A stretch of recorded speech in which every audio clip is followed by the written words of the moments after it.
فاضل بریلوی رحمۃ اللہ علیہ فرماتے ہیں کہ قیامت میں منظر اس طرح کا ہوگا کہ نبی پاک ہمارے آگے آگے چلیں گے اور ہمیں اللہ کی رحمت کی خوشخبری سناتے جائیں گے، اور جب حضور یہ خوشخبریاں سنائیں گے تو حضور کے لبھہ مبارکہ سے پھول گریں گے اور ہم ان کو اٹھاتے جائیں گے۔ فرماتے ہیں خود تو وہ تھوڑی دیر کے لیے روئیں گے اللہ کی بارگاہ میں کہ یا اللہ انہیں معاف کر دے، خود روئیں گے لیکن ہمیں ہنسا دیں گے۔ پیش حق مجدہ شفاعت کا سناتے جائیں گے، آپ روتے جائیں گے پر ہم کو ہنساتے جائیں گے۔ اور باغ جنت میں محمد صلی اللہ تعالی علیہ وسلم، باغ جنت میں محمد مسکراتے جائیں گے، پھول رحمت کے گریں گے ہم اٹھاتے جائیں گے۔ حشر تک ڈالیں گے ہم پیدائش مولا کی دھوم، اور مثل فارس نجد کے قلعے گراتے جائیں گے۔ اور کیا ذوق بیان کیا، فرمانے لگے خاک ہو جائیں عدو جل کر مگر ہم تو رضا، دم میں جب تک دم ہے ذکر ان کا سناتے جائیں۔ جب تک سانسوں کی ڈوری چل رہی ہے، دم میں جب تک دم ہے ذکر ان کا سناتے جائیں گے۔ اللہ تبارک و تعالیٰ نے ہمارے محبوب کریم علیہ السلام کو دنیا میں بھیجا تو فرمایا یا ایھا الناس قد جاءکم برہان من ربکم، اے لوگو تمہارے پاس تمہارے رب کی دلیل آ گئی ہے۔ اللہ تبارک و تعالیٰ نے محبوب پاک علیہ الصلوۃ والسلام کو سراپا دلیل بنا کے بھیجا۔ باقی انبیاء کرام علیہم السلام کے پاس بھی اپنی نبوت کے دلائل کے طور پر بے شمار معجزات تھے، اور حضور کریم علیہ السلام کے تو پورے وجود کو ہی اللہ نے معجزہ بنایا ہے۔ اور نبی پاک صلی اللہ تعالی علیہ وآلہ وسلم کی نبوت کی دلیلیں، حضور کے رسالت کے مستحکم دلائل جگہ جگہ آپ کو ملیں گے۔ سب سے پہلی چیز تو یہ سمجھنے والی ہے کہ نبی پاک علیہ السلام نے جس چیز کو سب سے پہلے اپنی نبوت کی دلیل کے طور پر بیان فرمایا وہ حضور کا کردار ہے، سیرت ہے، عمل ہے، حضور کا لوگوں کے ساتھ رویہ ہے۔ نبی پاک علیہ الصلوۃ والسلام کی تبلیغ کے 3 دور ہیں۔ ایک تو حضور نے اپنے قول سے تبلیغ فرمائی ہے، وہ 40 سال کی عمر سے محبوب نے اعلان فرمایا اور تبلیغ کی، اور ایک نبی پاک صلی اللہ تعالی علیہ وسلم بالواسطہ حضور کی تبلیغ ہے جو آج تک جاری ہے۔ امت کے علماء، مشائخ، مبلغین حضور کے دین کو آگے پھیلا رہے ہیں، تو دراصل یہ بھی تبلیغ رسول پاک علیہ السلام ہی کی تبلیغ۔ اور ایک حضور کی تبلیغ کا دور ہے، حضور کی پیدائش سے لے کر ولادت مبارکہ سے لے کر حضور علیہ السلام کے اعلان نبوت تک۔ اس دوران نبی پاک نے جو تبلیغ فرمائی ہے وہ اپنے کردار سے فرمائی ہے۔ عرب کا وہ معاشرہ جو بڑا میلا کچیلا گدلا ہو چکا تھا، جس کے اندر سراسر مادہ پرستی کا زور تھا، جس کے اندر لوگ انسانوں کی خرید و فروخت کرتے تھے، جس کے اندر بیٹیوں کو زندہ دفن کر دیتے تھے، جس کے اندر جو آدمی جتنا زیادہ مضبوط ہوتا تھا اتنا زیادہ لٹیرا بن جاتا تھا، اس معاشرے کے اندر رسول کریم علیہ السلام نے 40 سال گزارے، اور اس طرح گزارے کہ جو بیگانے بھی تھے وہ بھی کہا کرتے تھے یہ صادق ہیں، یہ امین ہیں۔ اور جب حضور نے اعلان نبوت کیا تو فرمایا، یہ قرآن مجید کے لفظ ہیں، فرمایا فَقَدْ لَبِثْتُ فِيكُمْ عُمَرًا مِّن قَبْلِهِ أَفَلَا تَعْقِلُونَ، میں تمہارے بیچ عمر کا ایک حصہ گزار چکا ہوں، تمہیں عقل نہیں ہے، شعور نہیں ہے۔ نبی کریم علیہ السلام نے اپنے کردار کو، اپنے عمل کو اپنی نبوت کی دلیل کے طور پر بیان فرمایا۔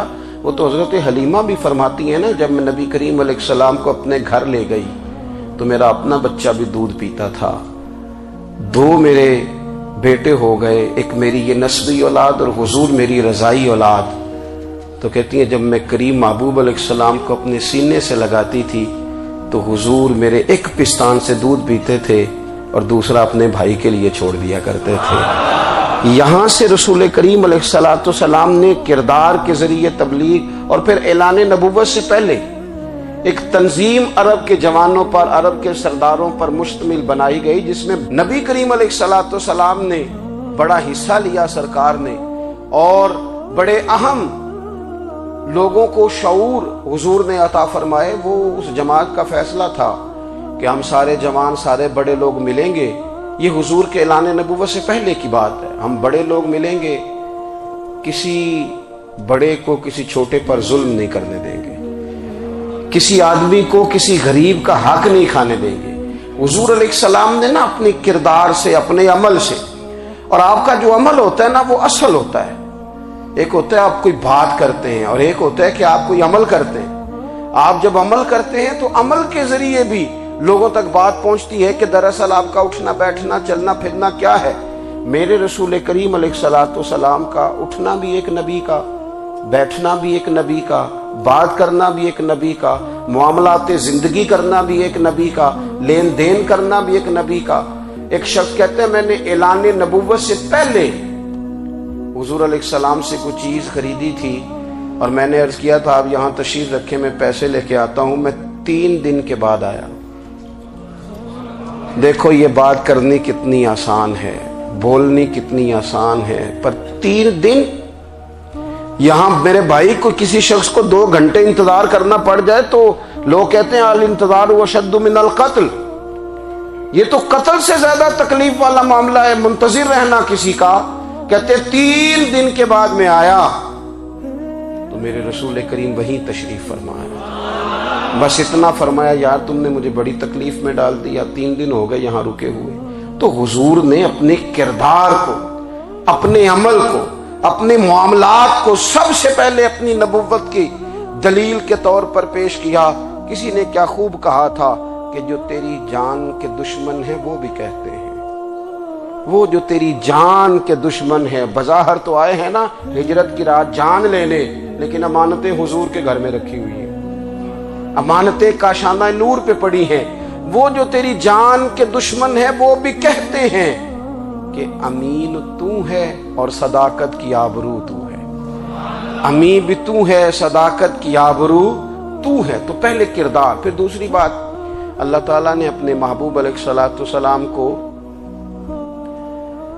اپنا مطلق نائب بنا کر، اپنا محبوب اعظم بنا کر، ویسے ہی سارے انسانوں کے بارے میں کہا وَإِذْ قَالَ رَبُّكَ لِلْمَلَائِكَةِ إِنِّي جَاعِلٌ فِي الْأَرْضِ خلیفہ، میں زمین میں اپنا نائب بنانے والا ہوں۔ لیکن حضور علیہ السلام تو محبوب ہے نا، حضور کی نیابت تو محبوبیت کے درجے پر فائز ہے۔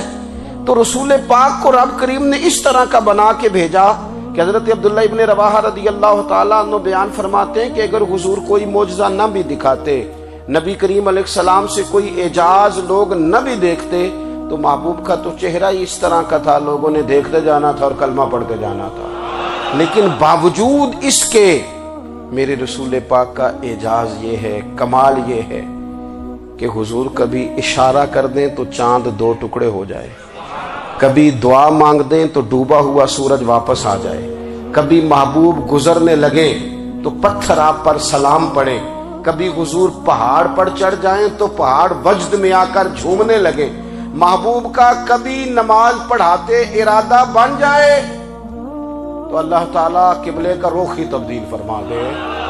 کیا خوبصورت سوچ ہے اور کیا نظریہ دیتے ہیں بریلی کے امام۔ فرماتے اجابت کا جوڑا عنایت کا صحرا، دلہن بن کے نکلی دعائے محمد، اور اجابت نے جھک کر گلے سے لگایا بڑی ناز سے جب دعائے محمد۔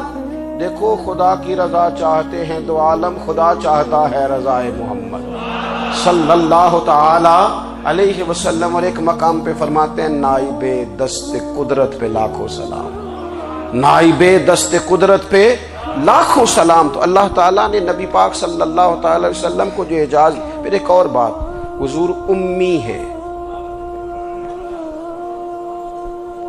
دنیا میں آ کر محبوب نے کسی سے پڑھا ہی نہیں۔ میرے محبوب نے جتنا پڑھا ہے رب کریم سے ہی پڑھا ہے۔ الرحمن علم القرآن خلق الانسان، رحمان نے قرآن سکھایا پھر انسان بنایا۔ اللہ تبارک و تعالیٰ کی بارگاہ کرم سے حضور نے لیا۔ رسول کریم امی ہیں، یہ بھی حضور کی نبوت پر ایک بڑی دلیل۔ دیکھو ایک ہوتا ہے کوئی آدمی بچپن سے ہی کسی چیز سے شغف رکھے اور جب اس کی عمر بڑی ہو جائے تو کہتے ہیں اس کا تجربہ بڑا ہو گیا ہے، یہ پہلے کچھ شعر کہتا تھا، کوئی ادبی جملہ کہتا تھا، تو اب اس کی یہ کام کرتے کرتے عمر بڑی ہو گئی ہے تو رسوخ حاصل ہو گیا۔ 40 سال کی عمر مبارک تک نبی کریم نے ایک شعر بھی نہیں کہا۔ حضور علیہ الصلوۃ والسلام نے کبھی کوئی ایسی بات، ویسے تو حضور کی ہر بات حکمت والی، لیکن جس کو عرب کے لوگ اپنے لہجے میں شاعری یا اپنے لہجے میں ادب کہتے تھے، وہ حضور نے بیان نہیں فرمایا۔ لیکن جب 40 سال کی عمر میں اعلان نبوت کیا تو پھر بڑے بڑے فصیح و بلیغ، بڑے بڑے سیانے طفیل بن عمر کہتے ہیں کہ اس شخص کو بھی میں نے دیکھا جسے بڑا ناز تھا اپنی فصاحت اور بلاغت پر، اور جب وہ حضور کے پاس آیا اور اس نے آ کے کچھ باتیں کی تو محبوب خاموشی سے سنتے رہے، اور جب وہ چپ کر گیا تو میرے کریم نے صرف سورہ فاتحہ پڑھی۔ کبھی اٹھتا تھا، کبھی بیٹھتا تھا، کبھی غور کرتا تھا، کبھی دائیں جاتا تھا، کبھی بائیں جاتا تھا، پھر کہنے لگا بتاؤ نا کلام کس کا ہے؟ فرمایا اس رب کا، اس رب کا، اس رب کا جس کا میں رسول بن کے آیا ہوں۔ نبی کریم صلی اللہ تعالی علیہ وسلم امی ہیں، لیکن حضور نے کائنات کے رازوں سے پردے ہٹا دیے، نبی کریم نے جینے کے سلیقے بتا دیے، حضور نے ہر شخص کو اس کے مقصد حیات سے آگاہ کر دیا۔ نبی کریم علیہ السلام نے وہ فلسفہ حیات بیان کیا کہ لوگوں کو صرف جینے میں مزہ نہیں آیا، مرنے میں بھی مزہ آنے لگا۔ لوگ آگے بڑھ بڑھ کے جانیں پیش کرنے لگے، اپنی اولادیں قربان کر، جو فلسفیوں سے کھل نہ سکا اور نکتہ وروں سے حل نہ ہوا، وہ راز ایک طیبہ والے نے بتلا دیا چند اشاروں میں۔ محبوب کریم امی ہیں، لیکن حضور نے اس طرح دنیا کو سکھایا، اس طرح دنیا کو پڑھایا، اس طرح حضور نے علم کے چراغ اور دیپ روشن کیے کہ قیامت تک جسے روشنی ملے گی نا، اسے صرف دروازہ مصطفیٰ سے ملے گی، اسے رسول کریم علیہ السلام کے در دولت سے ملے۔ کچھ لوگوں نے کہا کہ اپنے پاس سے آیات بنا کے لاتے ہیں، اپنے گھر میں بیٹھ کے دعوے کر لینا تو کوئی مشکل کام نہیں نہ ہوتا، سارے لوگ ہی کر لیتے ہیں۔ بلکہ وہ ہمارے ایک بزرگ کہا کرتے تھے، خیالی پلاؤ پکائیے تے گھیو کدے بھی کٹ نہ پائیے، کیونکہ کون سا پیسوں کا ڈالنا ہے، زیادہ ڈالیں آپ اور زیادہ ڈالیں۔ بہت سارے لوگ ہیں آج بھی، کچھ لبرل ہیں بیچارے، کچھ دین بیزار طبقہ ہے، وہ کہتے ہیں جناب ہمیں تو جدید باتیں بتائیں، ہمیں تو نئے اسلوب کے مطابق لے کے چلے، ہمیں تو او بھائی سن، میرے نبی پاک علیہ السلام نے فرمایا میرا قرآن کبھی پرانا نہیں ہوگا، اسے پڑھ کے دیکھ، اس کی جدت کا حسن دیکھ، یہ تو کھلا ہوا باغ ہے، تو ایک دفعہ اس کے قریب آئے گا تو خوشبو ملے گی، دوسری دفعہ آئے گا تو اس سے زیادہ تازی ملے گی، ایک دفعہ پھل کھائے گا تو مزیدار ہوگا اور دوسرا کھائے گا، ہو سکتا ہے شکل ملتی جلتی ہو لیکن ذائقہ بڑا نرالا ہوگا۔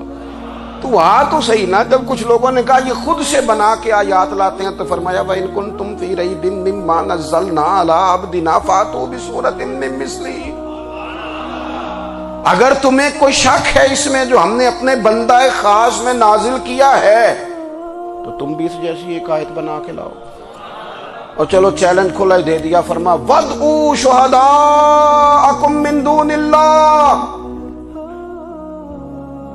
اللہ اور اللہ والوں کو چھوڑ دو، تفسیری ترجمہ عرض کر رہا ہوں، یعنی صحابہ کو چھوڑ دو، حضور کے ماننے والوں کو چھوڑ دو، باقی ساری دنیا کے کافر اکٹھے ہو جاؤ، ایک آیت بس قرآن جیسی لے کے آؤ، ایک آیت لے کے آؤ، ان کنتم صادقین، اگر تم سچے ہو۔ جوانوں سنو، کہا ایک آیت، اور یہ چیلنج آج تک قرآن مجید کا موجود ہے، آج تک وَإِن كُنتُمْ فِي رَيْبٍ مِّمَّا نَزَّلْنَا عَلَىٰ عَبْدِنَا فَأْتُوا بِسُورَةٍ مِّن مِّثْلِهِ، تم قرآن کے مقابلے کی ایک صورت لے کے آؤ اور سارے حمایتی اکٹھے کر لو اپنے، ان کنتم صادقین، اگر تم سچے ہو۔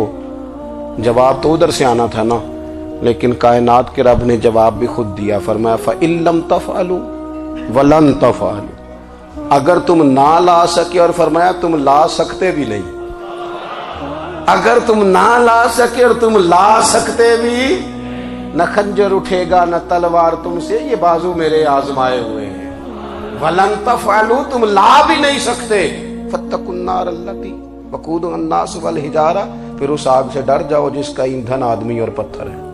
اعدت للکافرین، بنائی کافروں کے لیے، بنائی مومنوں کے لیے تو رب نے جنت بنائی ہے۔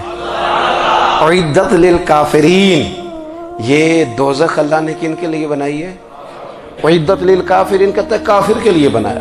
تو اللہ تبارک و تعالیٰ نے میرے رسول پاک صلی اللہ تعالی علیہ وسلم کو وہ کتاب عطا فرمائی، اور پھر حضور کی فصاحت و بلاغت، معرفت۔ دیکھو ایک ہوتا ہے گھنٹوں باتیں کرنا، ایک ہوتا ہے کئی کئی والیوم پر مشتمل، کئی کئی جلدوں پر مشتمل کتب کا لکھنا، اور ایک ہوتا ہے کسی بندے کا ایک بات کرنا اور سامنے والے کی طبیعت کو اتنا جگا دینا کہ اگلی بات فوراً ہی اس کی سمجھ میں آ جائے۔ اور حضور نہ کسی کی انا کو نہیں جگاتے تھے۔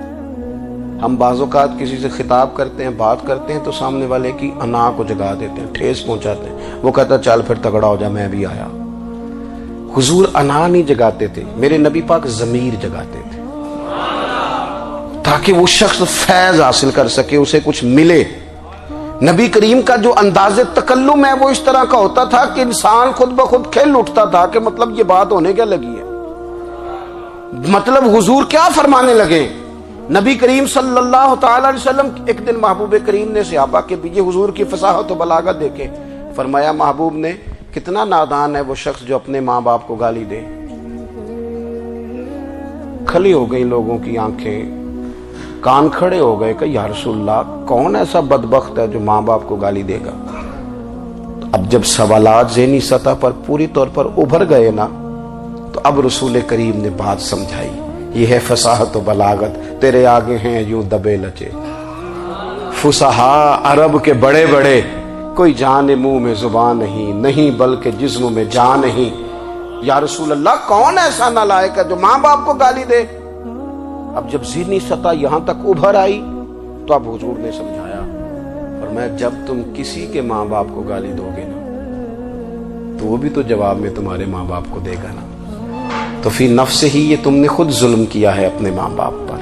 کیوں تم نے ایسا لہجہ اختیار کیا کہ جس سے سامنے والے کی انا جاگ جائے اور وہ تمہارے مقابلے میں آ کر کے کھڑا ہو جائے؟ کیوں تم نے اس طرح کے انداز اختیار کیے کہ جس سے سامنے والا بھی سارے پنجے کھڑے کر کے باہر نکل آئے اور کہے آ جاؤ پھر میں بھی میدان میں حاضر ہوں؟ رسول کریم کی فصاحت بلاغت دیکھیں نا، حضور دو چار جملوں میں ساری بات سمجھا جاتے ہیں۔ ایک حدیث پاک اگر ہماری سمجھ میں آ جائے، ایک روایت نبی پاک صلی اللہ تعالی علیہ وسلم نے فرمایا خوبصورت مسلمان وہ ہے جو بے مقصد باتوں کو چھوڑ دے۔ لو اس سے پوری زندگی سجائی جا سکتی ہے، ایک جملے سے پوری زندگی سواری جا سکتی ہے، کوئی لمبی چوڑی باتوں میں جانے کی ضرورت نہیں۔ کہا خوبصورت مسلمان یہ ہے جو بے مقصد باتوں کو چھوڑ دے، لا یعنی باتوں کو، کیا کہتے ہیں ہمارے دیہات کے لوگ، جڑے پنڈ جانا نہیں اودا راہ پوچھنے دی، لیکن آج کل لوگ باز آندے یعنی جس بات کا بالکل تعلق نہیں نا وہ بات بھی کرتے جاتے ہیں، جس کا شعبہ ہی نہیں وہ بھی چھلانگ لگا لگا کے اس میں آ جاتا ہے۔ ہم اپنا وقت ضائع کرتے ہیں، اپنی صلاحیتیں ضائع کرتے ہیں، اپنا نقصان کرتے ہیں، ہم اپنا کام صحیح کر کے نہیں کرتے اور دوسری ساری دنیا کو ٹھیک کرنا چاہتے ہیں۔ او بھائی آپ جس جگہ جس شعبے سے تعلق رکھتے ہیں آپ اپنے معاملات میں مضبوطی پیدا کریں۔ حضور نے اپنی فصاحت کے ساتھ بلاغت کے ساتھ لوگوں کو قائل کیا، اور قرآن مجید کی تاثیر کا یہ اثر میرے کریم رسول نے دکھایا کہ رات کو جب حضور بیٹھ کے قرآن پاک پڑھتے تھے نا، جب یاسین والے نبی خود یاسین کی تلاوت کریں، جب طٰہٰ والے محبوب خود طٰہٰ کی تلاوت کریں، غور کرو نا جب مدثر والے محبوب خود ان جملوں کو ادا کریں، یعنی جن کے بارے میں آیت آئی ہے جب وہی یہ آیت پڑھیں کہ انا اعطیناک الکوثر، یعنی جن کا ذکر ہو رہا ہے جب وہ یہ بات کریں کہ یا ایھا النبی انا ارسلناک شاہدا ومبشرا ونذیرا لتؤمنوا باللہ ورسولہ وتعزروہ وتوقروہ وتسبحوہ بکرۃ واصیلا، جن کے بارے میں آیت آئی ہے جب وہ یہ کہہ رہے ہوں کہ ورفعنا لک ذکرک، جب وہ کہہ رہے ہوں والضحیٰ واللیل اذا سجا. ذرا اس کیفیت کو دیکھیں جب محبوب خود پڑھ رہے ہوں، اور جو حضور پر آئی ہیں اس کا ذائقہ، اس کا لطف، اس کا انداز بھلا کیا ہوگا. حضور جب رات کو پڑھتے تھے نا قرآن پاک، تو جو پکے کافر تھے نا، ابو جہل جیسے لوگ، وہ بھی جھاڑیوں میں چھپ چھپ کے مدینے والے کی تلاوت سنا کرتے تھے، حضور کی تلاوت سنا کرتے تھے. یہی بہتر ہے کہ پردوں میں وہ پردہ پوش رہے، وہ اگر پردے ہٹا دے تو کسے ہوش رہے. رسول کریم علیہ السلام کی تلاوت کا سننا، قریب جانا، یہ اعجاز ہے.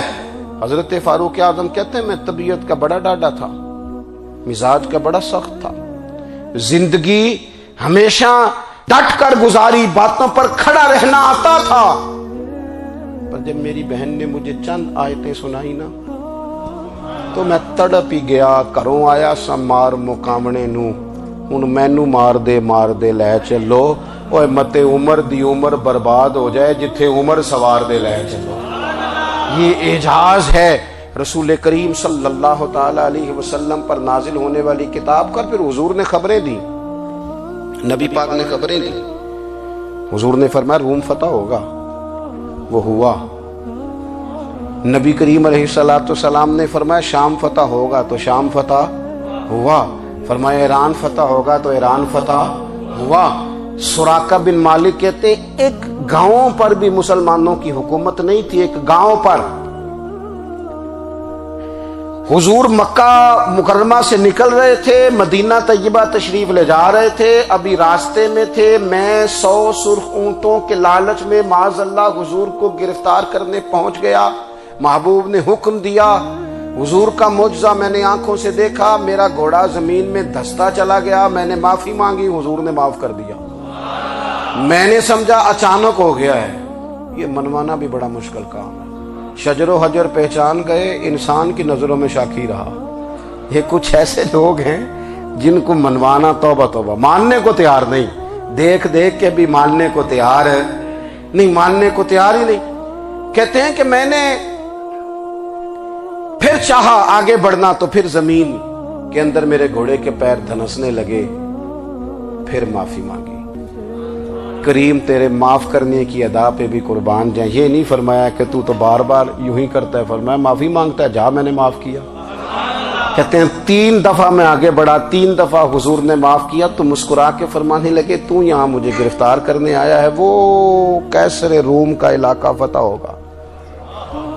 وہ کنگن جو پہنتا ہے نا ہاتھوں میں، بادشاہ کے کنگن معروف ہیں، وہ تیرے ہاتھوں میں آئیں گے.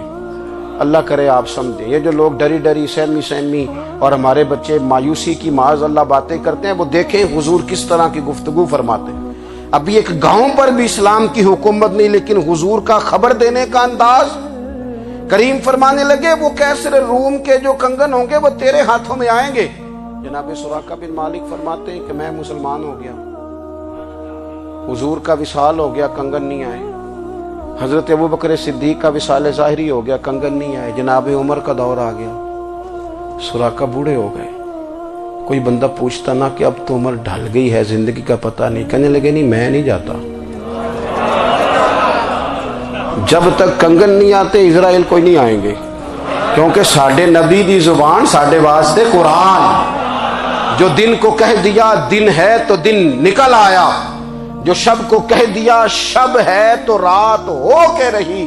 اور خدا نے ان کی زبان کو وہ اختیار دیا، جو نکلی منہ سے ان کے وہ بات ہو کے رہی. اور فاضل بریلوی کا تو انداز ہی پھر انوکھا ہے نا.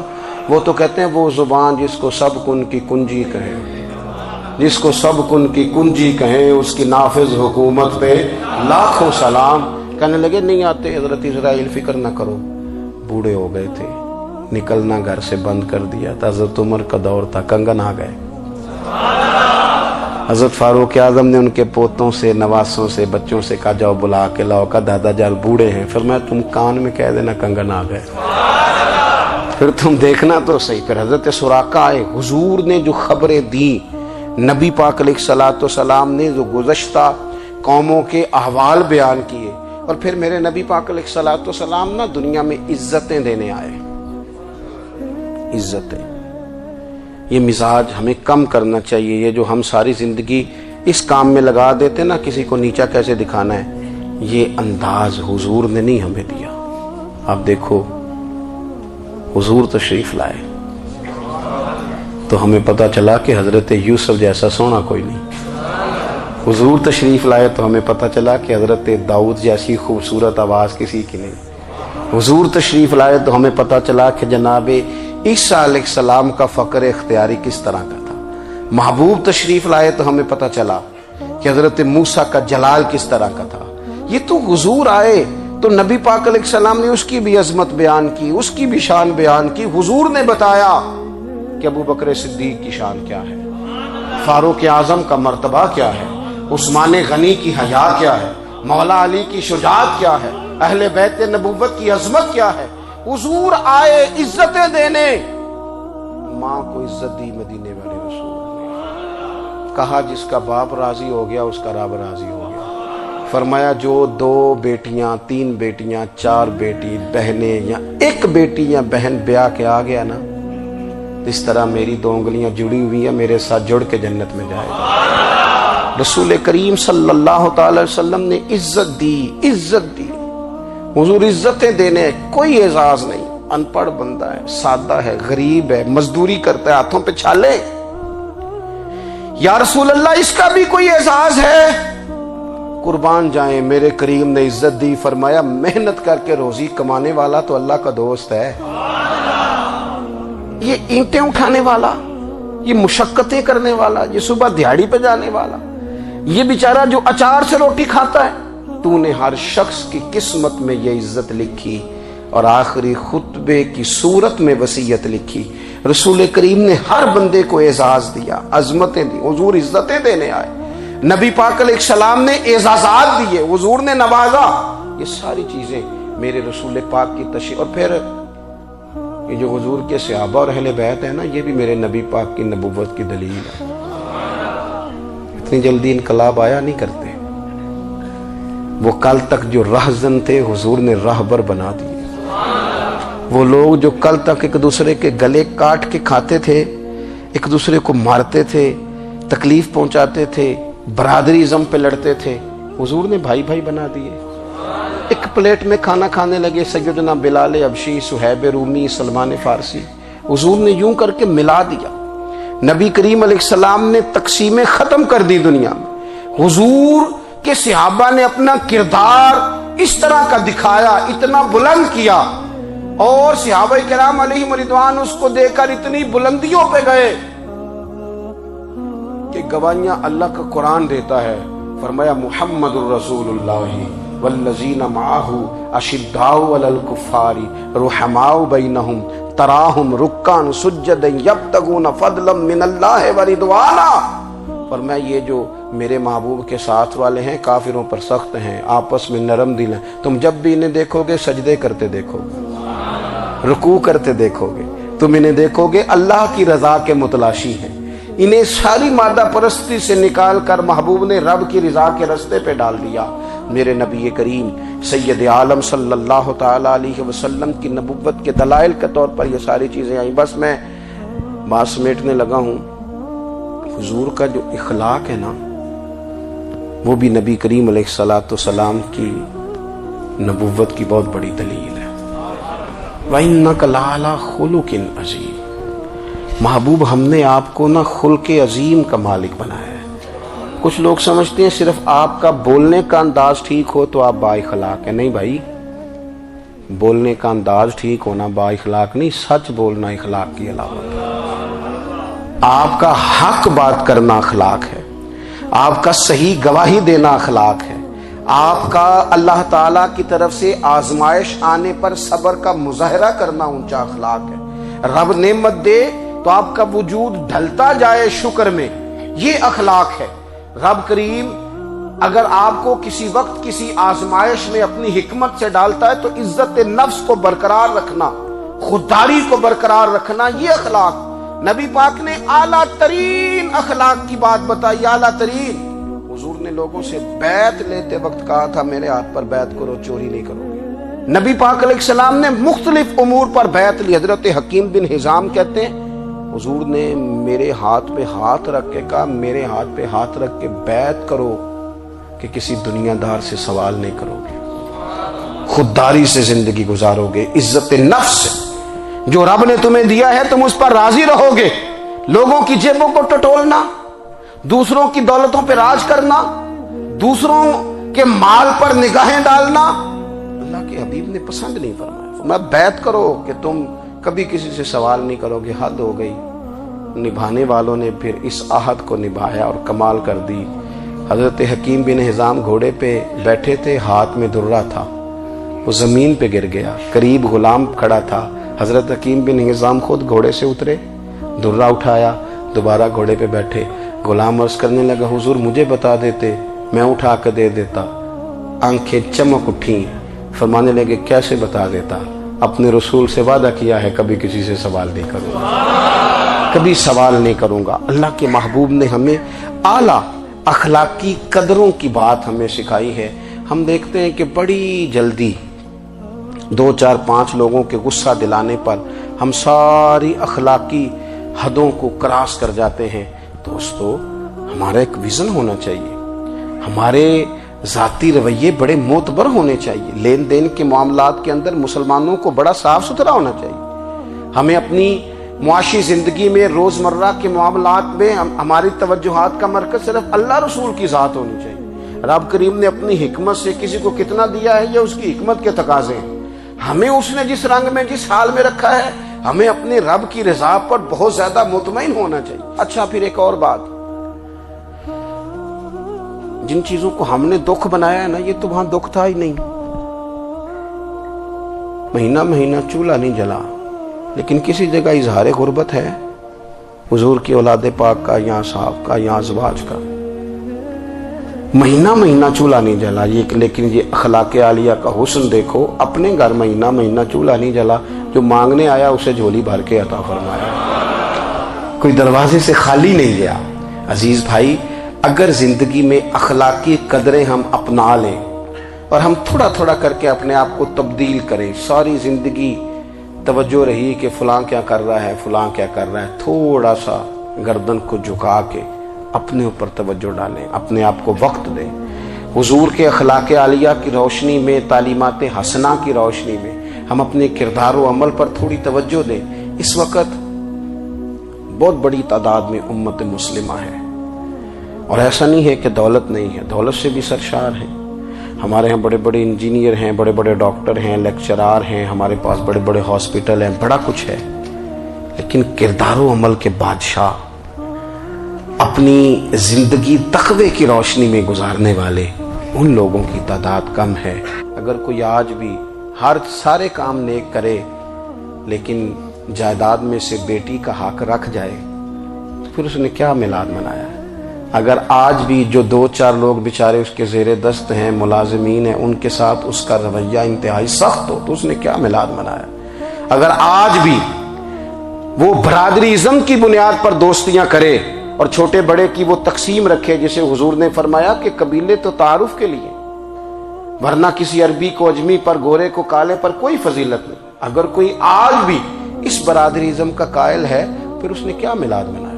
اگر کوئی شخص آج بھی اپنے آپ کو مادہ پرستی میں پوری طرح دھکیل چکا ہے اور رضا الہی کا مسافر نہیں بنا تو اس نے کیا میلاد منایا؟